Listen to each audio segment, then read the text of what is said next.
तमिलनाडु के चितरी से शारजाह जा रहे एयर इंडिया के प्लेन की चितरी एयरपोर्ट पर सफलतापूर्वक लैंडिंग हो गई। करीब 3.5 घंटे तक यात्रियों की जान हवा में अटक गई थी, जहां यात्रियों को इस बारे में कोई जानकारी नहीं दी गई थी। यात्रियों को मामूली तकनीकी खराब बताई गई थी।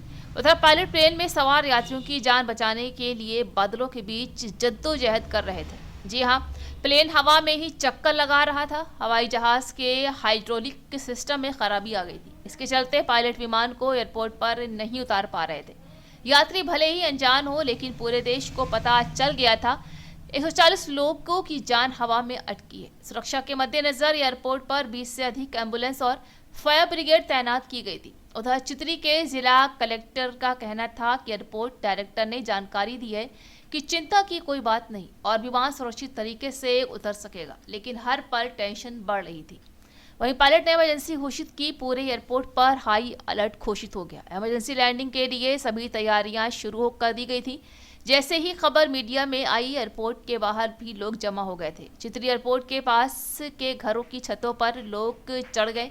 लोग सेफ लैंडिंग की प्रार्थना करने लगे, लेकिन जब एयर इंडिया के विमान की सेफ लैंडिंग के बाद पायलट के लिए जोरदार तालियां बजी, तो पायलट की सूझबूझ को पूरा देश सलाम कर रहा था। जी हाँ, तमिलनाडु के चितरी से शारजाह जा रहे एयर इंडिया एक्सप्रेस के विमान में तकनीकी खराबी के कारण विमान की आपात लैंडिंग की तैयारी की गई, जहां विमान में 140 यात्री सवार थे। हवा में चक्कर लगाकर प्लेन का फ्यूल कम से कम किया जा रहा था, ताकि आपात लैंडिंग आसान हो और नुकसान कम से कम हो। रिपोर्ट के मुताबिक एयर इंडिया एक्सप्रेस की उड़ान संख्या IX613 ने शाम 5:32 पे चितरी हवाई अड्डे से उड़ान भरी थी। उड़ान भरते ही पायलट को लैंडिंग गियर के हाइड्रोलिक सिस्टम में खराबी का पता चला। इसके बाद आपात लैंडिंग की अनुमति मांगी गई।